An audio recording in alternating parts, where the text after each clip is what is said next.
Mungkin kita pernah jatuh, yes, gak apa-apa. Anak kecil juga sedang belajar jatuh, gak usah diteriakin. Jatuh itu kan hanya isyarat saja, isyarat dari semesta bahwa kita disuruh untuk segera bangkit. Mungkin Bapak Ibu pernah kehilangan sesuatu, yes, gak apa-apa. Saya kasih tahu ya, di dunia ini tidak ada yang benar-benar hilang. Karena semua berdasarkan hukum kekekalan energi, yang ada cuma berubah bentuk. Bapak Ibu bayar listrik tiap bulan, mungkin menganggap listrik hilang, tidak. Listrik sudah berubah bentuk jadi cahaya, betul? Sudah berubah bentuk jadi nasi matang, the rice cooker, betul nggak? Tidak ada yang hilang. Tidak ada yang hilang. Jadi kalau ada sesuatu yang hilang dari diri kita, percaya sebetulnya hanya sedang diganti oleh semesta dalam bentuk yang berbeda. Saya dilepaskan rasa kemelekatan pada harta, harus kehilangan harta dulu. Enak aja. Hilang gak harta saya? Hilang gak? Enggak. Diganti dengan perasaan di mana saya tidak punya kemelekatan lagi pada harta. Alhamdulillah saya tidak melekat pada harta. Pernah punya harta kamu? Gak pernah? Wah, masih meragukan. Betul gak? Jangan-jangan ketika punya sedikit aja, udah langsung ini milik saya, ini punya saya, hasil saya. Makanya jangan ngomong lah kalau belum mengalami. Ya. Jadi untuk bisa melepaskan harta itu harus pernah punya harta dulu. Gak punya apa-apa, ya iya, saya gak melekat pada apa-apa. Punya apa? Gak punya apa-apa. Untuk melekatkannya juga gak ada. Sama saya dengan orang bicara, alhamdulillah saya gak pernah korupsi. Sebentar, kerja di mana? Gak kerja Pak. Atau kerja, tapi coba posisimu apa? Kan gitu. Oh saya guru Pak. Ya guru apa yang mau dikorupsi? Kapur gak seberapa. Betul gak? Iya. Kursi masa mau diangkatin ke rumah? Nanti juga kelihatan siswa tidak bisa duduk. Betul gak? Iya. Tapi kalau pernah mengelola uang miliaran, triliunan, dan dia jujur, transparan, boleh dia mengatakan saya tidak pernah korupsi. Mental korupnya sudah tidak ada. Tapi kalau belum pernah menjabat di situ, bilang tidak pernah korupsi, jangan-jangan mental korupsinya lebih gawat daripada yang sudah pernah menjabat. Paham maksud saya? Makanya jangan ngasalah kalau ngomong, semua harus pakai bukti. Apalagi kalau banyak yang konsultasi sama saya. Alhamdulillah Pak, saya tidak melekat pada harta. Gaduh naon Ibu? Aduh, abdi minta gaduh naon. Nya tuh.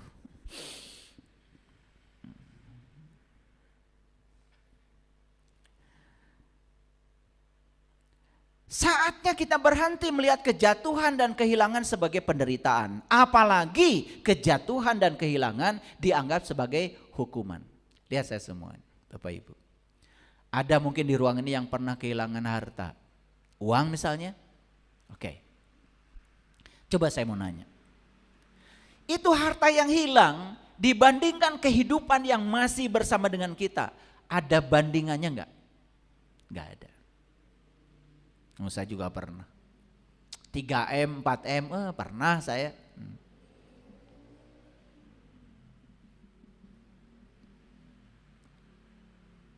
Tetapi 3M, 4M tidak ada artinya dibandingkan dengan sang kehadiran, sang keberadaan yang masih menemani saya. Sebetulnya ketika kita kehilangan harta, hanya sedang diingatkan bahwa sebetulnya dalam dirimu ada yang jauh lebih luar biasa ketimbang yang hilang itu. Sebetulnya hanya diingatkan saja supaya kita fokus kepada yang jauh lebih besar pada diri kita. Itu aja sebetulnya. Begitu fokusnya dirubah, gak ada masalah. Coba lihat tuh. Tumbuhan akan tumbuh pesat kalau disinari terus oleh sinar matahari. Begitu tidak disinari sinar matahari, dia mati. Sama dalam hidup, kemana fokus diarahkan, ke situ energi mengalir. Hilang uang 100 juta, terus mikirin yang 100 juta. Allah yang bersama kita, menemani kita, bahkan kita masih bernapas sehat, nyaris tidak dirasakan karena fokus kita pada yang hilang. Ingat ya, ketika kita memfokuskan pada yang buruk, hukum tarik-menarik bekerja, hal buruk akan datang lebih banyak lagi.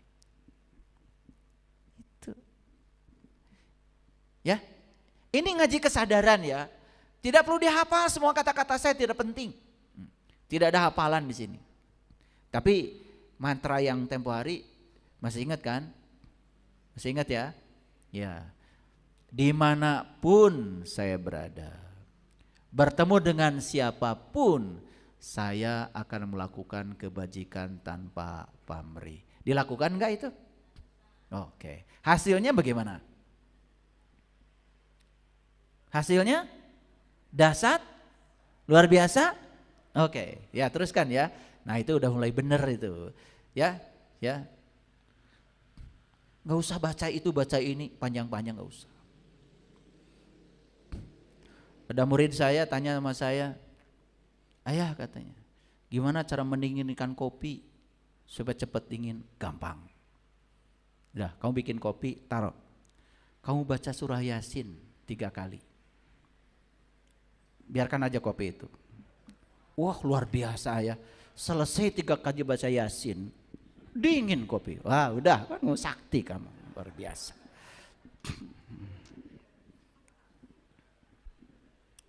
Pelajaran dari saya itu sederhana. Masuk akal nggak Bapak Ibu? Iya. Dingin nggak kopinya? Dingin. Luar biasa. Ya. Berhenti mengejar dan mengendalikan Tuhan, tetapi mengizinkan Tuhan untuk menjadikan kita penyalur kasih sayang. Yuk sekarang berhenti mengejar Tuhan, karena Tuhan itu tidak perlu dikejar. Saya sering bilang pencarian adalah pelarian ke tempat yang sebetulnya tidak pernah kita tinggalkan. Dia ada kok bersama kita, dia inti kehidupan kita. Kita hanya disuruh untuk berpaling ke dalam diri kita, itu saja. Makanya ada orang, lagi apa? Saya lagi mengejar Tuhan. Seolah-olah Tuhan tuh berada di tempat yang jauh, harus dikejar-kejar. Udah gitu dicoba dikendalikan dengan doa-doa yang mengatur Tuhan. Betul? Padahal dia itu hanya ingin diizinkan saja. Kata Tuhan, kamu aku ciptakan untuk menjadi kepanjangan tanganku, menyalurkan energi kreatifku, menyalurkan energi kesadaranku. Itu aja. Izinkan kamu dipakai oleh aku, kata Tuhan, untuk menjadi penyalur itu. Selesai. Udah, berkah akan datang. Berhenti mengejar dunia luar, tetapi membuka diri pada dimensi terdalam dari keberadaan kita sendiri. Itu yang disebut dengan kematian tanpa pemakaman. Sudah mengerti sekarang judulnya? Oke. Jadi mati dulu baru berjumpa dengan Tuhan. Tetapi selama ini menganggap kematian itu seolah-olah kematian yang sebenarnya. Padahal di Quran jelas dikatakan, barang siapa yang tidak bertemu di sini, maka tidak akan bertemu di sana. Ayatnya begitu. Barang siapa yang tidak bisa bertemu hari ini, tidak akan bertemu dia besok. Ayatnya begitu. Nanti kita baca ayatnya ya. Oke. Jadi apa yang harus kita matikan? Sudah jelas dari kajian-kajian tadi. Berhenti mengendalikan Tuhan. Sekarang izinkan dia mengendalikan kita. Oke? Oke ya? Berhenti mengendalikan dunia. Izinkan sekarang kita mengubah frekuensi kita, ya kan? Itu maka perubahan akan terjadi. Itu semua artinya kita disuruh untuk ke dalam. Makanya puncak dari proses belajar itu hadirin, menjadi manusia yang tidak tahu apa-apa, tidak punya apa-apa, tidak bisa apa-apa, dan tidak merasa bukan siapa-siapa. Nah ini juga pelajaran.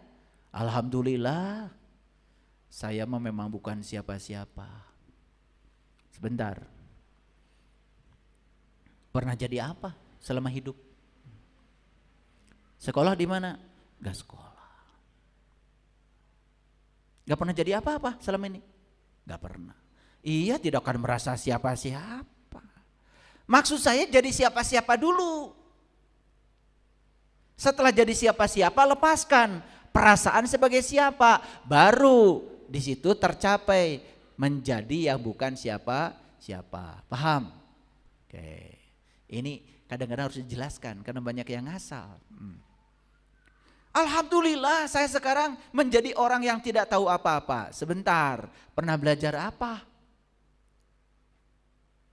Belajar Quran 30 juz? Gak pernah. Ilmu hadis? Gak pernah. Mesantren? Gak pernah. Matematika? Apalagi? Sieun. Belajar sains? Komo, hese. Gitu. Alhamdulillah saya mah tidak tahu apa-apa. Atuh. Betul gak? Belum pernah belajar apa-apa, ya memang kamu tidak tahu apa-apa. Tidak usah belajar untuk tidak tahu apa-apa, memang kamu gak tahu apa-apa. Tahu apa-apa dulu, baru belajar merasa tidak tahu apa-apa. Paham maksud saya? Paham? Oke. Nulung kanu butuh, nalang kanu susah. Itu kan artinya sebelum nulung kanu butuh harus dibutuhkan dulu. Paham? Nulung kanu butuh berarti harus dibutuhkan dulu. Paham ya? Nah, tahu nggak gimana caranya kita dibutuhkan? Gampang. Jadi insinyur kan dibutuhkan tuh. Ada orang bikin rumah minta gambar. Jadi dokter kan dibutuhkan tuh. Ada yang sakit dicari tuh. Cari Pak dokter, Bu dokter. Konsultasi tentang sakitnya. Betul? Gitu. Ada orang kesulitan hukum, jadi sarjana hukum dulu, kan dibutuhkan. Jadi pengacara ngasih konsultasi hukum. Jadi nulung kanu butuh, kata leluhur kita, menolong orang yang butuh, kamu harus dibutuhkan dulu. Dan tidak mungkin kamu bisa menolong orang yang butuh, kamu gak dibutuhkan, bukan siapa-siapa. Paham maksud saya? Nalang kanu susah artinya apa? Menolong orang yang susah harus apa dulu? Ya kayak dulu. Biar aku paciwit-ciwit yang nu susah. Betul enggak? Nyaangan kanu poeken harus apa dulu? Ah gitu. Diulang-ulang kata-kata saya. Oh pokoknya saya mau nulung kanu butuh keh eulah. Ari maneh geus jadi naon? Ngeri. Jangan ngasalah pokoknya kalau ngomong itu, ya. Nyaangan kanu poeken berarti harus caang dulu. Ngahudangkeun kanu sare berarti harus hudang heula maneh. Napa kanu poho berarti kalian harus eling dulu. Ini mau mengingatkan tentang Tuhan. Dia sendiri tidak tahu dan kenal kepada Tuhan. Hanya nyebut-nyebut nama Tuhan. Menjelaskan sifat Tuhan, dikiranya penjelasan tentang Tuhan dianggap Tuhan. Bahaya. Penjelasan tentang air bukan air. Ya? Iya, air mata eta nu dileut. Ada buku tentang air, rahasia air. Awas itu bukan air. Penjelasan tentang air tidak sama dengan air. Penjelasan tentang Tuhan tidak sama dengan Tuhan. Itu hanya persepsi aja dari yang menjelaskan. Hati-hati. Makanya belajar Tuhan harus dari Tuhannya sendiri. Jangan dari penjelasan tentang dia. Kan banyak yang menjelaskan Tuhan. Betul nggak? Iya.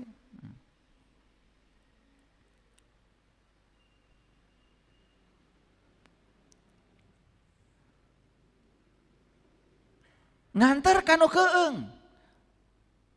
Membebaskan orang yang ketakutan. Harus apa dulu? Iya berani dulu, kamu aja masih penakut, betul nggak? Mau belajar aja takut sesat, takut salah. Ya mau belajar aja, nanti juga ada perjalanannya sendiri-sendiri. Oke. Nah, jadi untuk bisa mati selagi hidup, atau mengalami kematian tanpa pemakaman, syaratnya satu. Kita harus sudah terbuka dulu pikirannya. Sudah terbuka dulu mata kolbunya. Kenapa?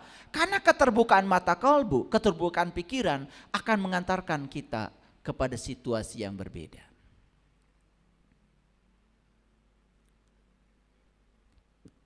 Nah, pertanyaannya mengapa pikiran kita tertutup? Saya bukan mau menyalahkan yang di luar, tetapi ini perlu saya bahas. Sistem pendidikan menentukan pikiran terbuka atau tertutup. Percaya nggak sama saya? Percaya nggak saya? Ya, sistem pendidikan di rumah itu akan mencetak anak kita terbuka atau tertutup pikirannya. Sistem pendidikan yang di sekolah, di pesantren itu menentukan loh. Apakah produk pendidikan itu menjadikan orang yang terbuka pikirannya atau tertutup? Kan banyak ya, lulusan pendidikan malah jadi semakin tertutup. Merasa paling benar sendiri, sulit menerima perbedaan pendapat. Betul nggak? Malah hasil pendidikan itu jadi dogma dan doktrin yang membuat dia semakin tertutup. Padahal dia sudah mengalami satu sistem pendidikan. Makanya sistem pendidikan pun menjadi sangat berbahaya bagi kita, bagi anak-anak kita. Kalau di dalamnya tidak mengantarkan para peserta didik menjadi terbuka pikirannya. Bapak Ibu kan mungkin juga pernah sekolah, betul nggak? Coba. Setelah sekolah belajar mata kuliah A, mata kuliah B, mata kuliah C, saya mau nanya, semakin terbuka atau semakin tertutup? Kalau semakin terbuka, semakin cerdas cara berpikirnya, itu berarti sistem pendidikan berhasil. Tapi kalau merasa paling benar sendiri, tertutup pada pandangan orang lain, wah itu sudah gagal tuh sistem pendidikan. Nah, oleh karena itu pendidikan sejati sebetulnya bukan mengisi otak kosong. Tapi pendidikan sejati sebenarnya adalah membuka pikiran yang tertutup. Nah, Bapak Ibu sekarang sedang ikut kuliah dengan saya. Ini sistem pendidikan bukan? Sistem pendidikan. Makanya saya mengajarkan keterbukaan pikiran. Harusnya selesai ngaji dengan saya, semakin terbuka pikirannya, semakin toleran, semakin bisa menerima perbedaan. Bahwa manusia tidak selalu sama pendapatnya. Hargai semua perbedaan pendapat. Kan keren. Bukan hasil pengajian, malah justru yang paling benar itu Pak Saipul. Semua yang di luar Pak Saipul sesat. Itu sistem pendidikan yang racun itu. Tapi banyak kayak gitu. Banyak. Bahkan tidak boleh berguru ke tempat yang lain. Karena yang paling benar saya. Bahkan menjamin masa depannya seperti apa. Awas, hati-hati. Ketika kita ngaji, belajar, semakin terbuka pikirannya, semakin keren. Makanya keterbukaan itu membuat kita menjadi bijaksana. Karena kita punya berbagai macam sudut pandang. Makanya orang yang sudut pandangnya kaya biasanya tidak mudah menghakimi orang. Coba lihat yang ilmunya sedikit, pasti kan teriak-teriak menyalahkan orang lain. Nah itu gagal dia pesantren itu. Nah makanya di Quran surat Al-Baqarah ada ayat yang bagus sekali.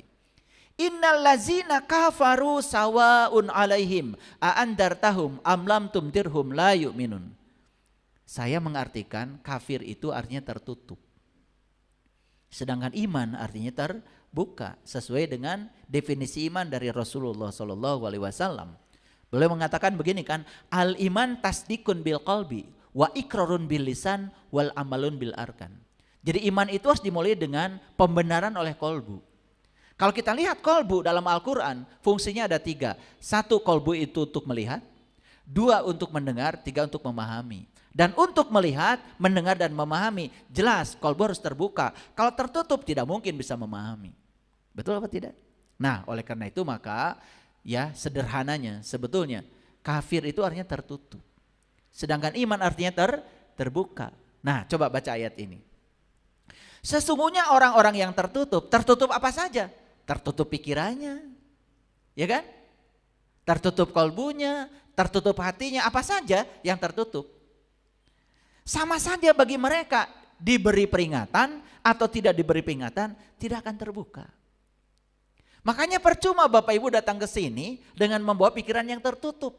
Paling juga ilmu yang saya sampaikan dibenturkan dengan ilmu-ilmu lama yang tidak ada artinya. Tapi kalau terbuka, oh iya, saya mau koreksi cara pandang saya terhadap hidup. Rupanya ini yang membuat hidup saya tidak maju-maju nih. Ya, pikiran lama yang tidak melayani. Karena terbuka, siap menerima pengetahuan baru. Karena napasnya juga udah baru kan. Nih Bapak Ibu saya tanya. Selama mendengarkan kajian saya sudah berapa kali bernafas?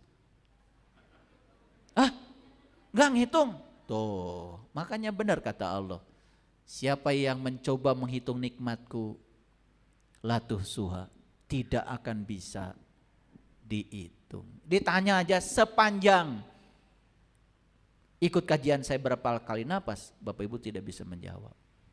Apalagi kalau ditanya selama hidup berapa kali bernafas. Latuh suha, tidak bisa dihitung. Betul? Ya. Tetapi saya ingin tanya, sepanjang tadi mendengarkan kajian saya, ya, ada pemahaman-pemahaman baru nggak yang masuk? Kenapa bisa masuk? Karena terbuka, diizinkan. Tapi kalau sudah menutup diri, tidak mau membuka diri pemikiran, apalagi merasa seolah-olah paling benar, hadir di sini hanya kesia-siaan. Ingat ya, saya di kajian ini bukan sedang mengisi otak ibu bapak yang kosong, gak penting bagi saya. Tapi saya sedang meningkatkan keterampilan berpikir, supaya keterampilan berpikir kita meningkat. Itu yang akan meningkatkan kapasitansi. Makanya selama kajian saya ajak untuk berpikir, betul? Ya, tadi bercermin, mikir enggak? Mikir kan? Oh, ternyata sesederhana itu ya. Saya ingin senyum yang di luar, tapi saya berdua tuh tidak terjadi. Coba senyum yang di dalam, yang di luar senyum, senyum. Makanya ubah frekuensi kita di dalam, maka dunia akan berubah. Keren. Ulangi sekali lagi. Sesungguhnya orang yang tertutup, tertutup apanya? Pikirannya, hatinya, apa saja. Sama saja bagi mereka, diberi peringatan, tidak diberi peringatan, gak akan berubah. Coba ya. Orang yang tertutup, tidak pernah belajar hal baru. Hanya mengulang-ulang pelajaran lama. Itu orang yang tertutup. Ya, puas dengan hafalan. Nah, oleh karena itu maka tujuan dari pendidikan, ini pendidikan secara umum ya, baik pendidikan di masyarakat, di keluarga, di sekolah, di pondok pesantren, di universitas. Makanya saya selama mengajar 34 tahun di universitas selalu menantang mahasiswa untuk berpikir. Makanya ya, setiap saya ngasih kuis kepada mahasiswa, selalu mereka ya nilainya itu tidak bagus. Kenapa? Kalau saya menyampaikan suatu hafalan, kemudian kuisnya mengulang yang dihafal, 100 mahasiswa semua. Tapi kalau saya menyampaikan cara berpikir di satu soal, kemudian saya ekstrapolasi, soalnya beda bukannya itu lagi, tapi cara berpikirnya sama. Nyaris mahasiswa saya sering mengalami masalah. Rata-rata kuisnya 0. Kenapa? Karena dari kecil dibiasakan menghafal. Tidak dibiasakan berpikir. Apalagi mengungkapkan hal baru yang disebut dengan berpikir kreatif. Nah, kita buka dulu ya rahasianya. Jadi tujuan pendidikan itu yang sebenarnya adalah menggantikan pikiran yang kosong dengan pikiran yang terbuka. Awas, bukan dengan pikiran yang isi. Makanya pendidikan bukan menjejalkan knowledge. Kalau pendidikan itu menjejalkan pengetahuan, gak perlu ada sekolah, gak perlu ada universitas. Sudah ada Google. Betul apa tidak? Jadi kalau sekolah itu hanya mengulang-ulang pengetahuan lama yang sudah usang, tapi tidak mengembangkan keterampilan berpikir, gak perlu ada sekolah, apalagi mahal-mahal. Produk sekolah bukan seberapa banyak dia punya pengetahuan, tetapi seberapa terbuka dia berpikir terhadap hal-hal baru. Kalau tidak terbuka pikirannya, tidak ada penemuan. Oke, ngerti? Oke. Dalam dunia yang penuh informasi seperti sekarang ini, justru yang kita butuhkan bukanlah sekedar banyak tahu, tetapi tahu cara berpikir. Oke? Nah, itulah yang disebut dengan dalam bahasa psikologi metakognitif. Jadi metakognitif itu ya bukan kognitif. Ya, tapi metakognitif itu dia sedang ya mengembangkan potensi diri sehingga keterampilan berpikirnya terus. Karena apa, Bapak Ibu? Hidup tidak dengan hafalan. Hidup itu adalah solve problem dengan keterampilan berpikir. Setuju dengan saya? Oke.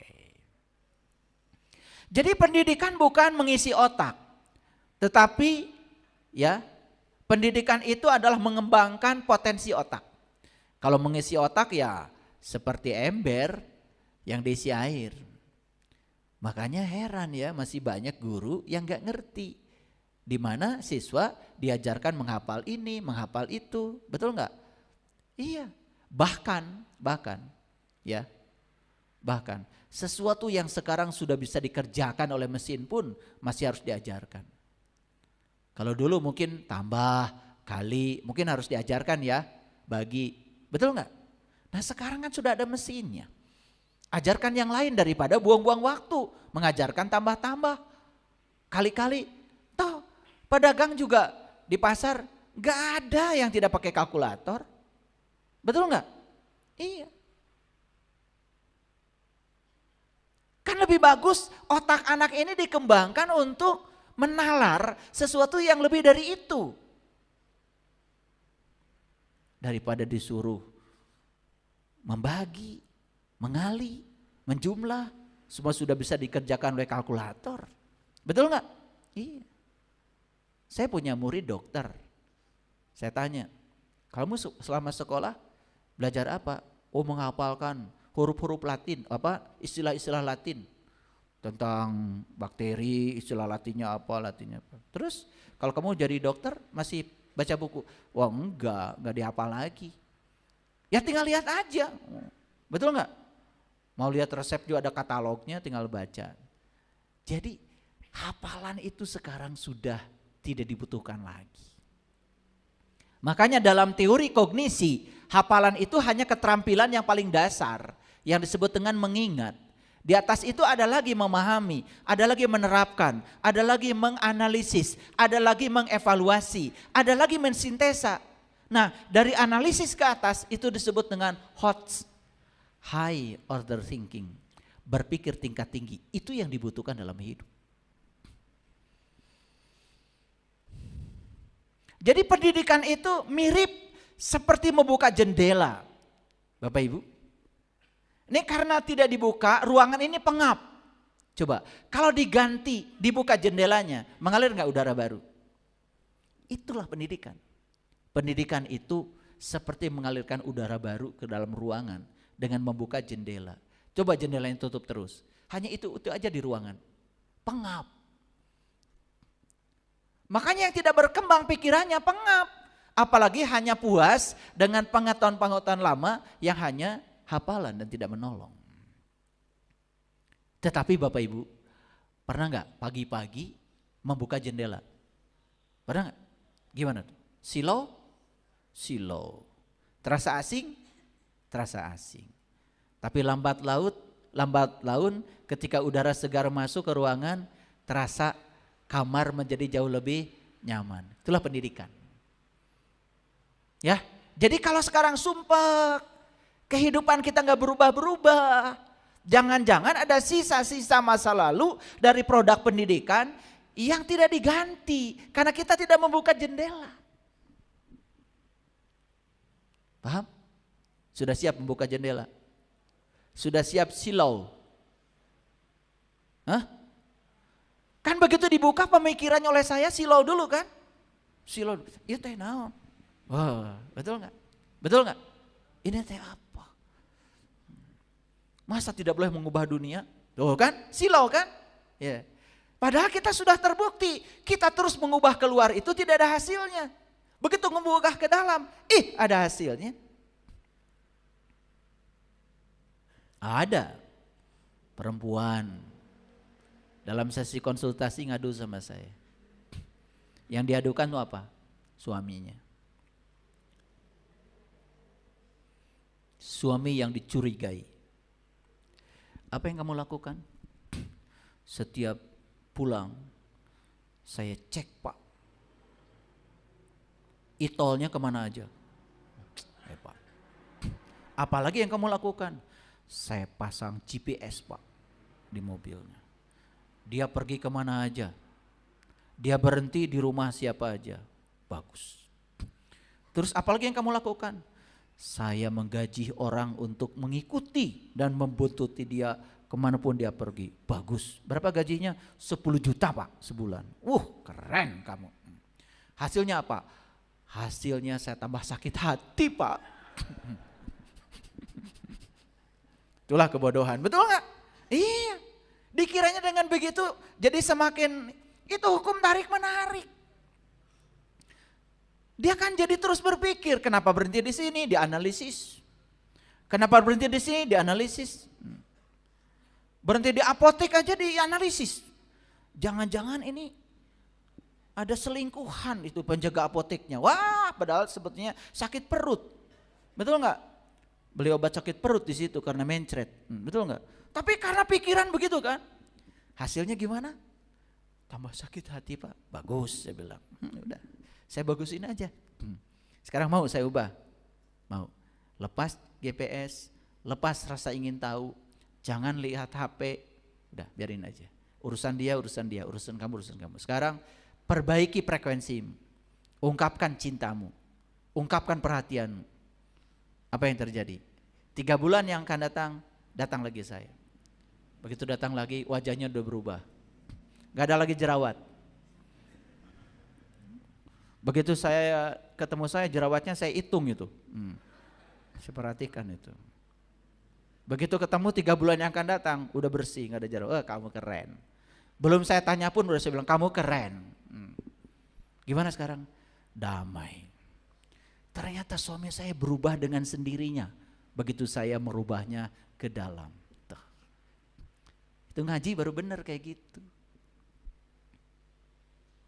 Gitu gak Bapak Ibu? Oke, praktek ya? Praktek. Jadi seperti membuka jendela. Ya? Oke.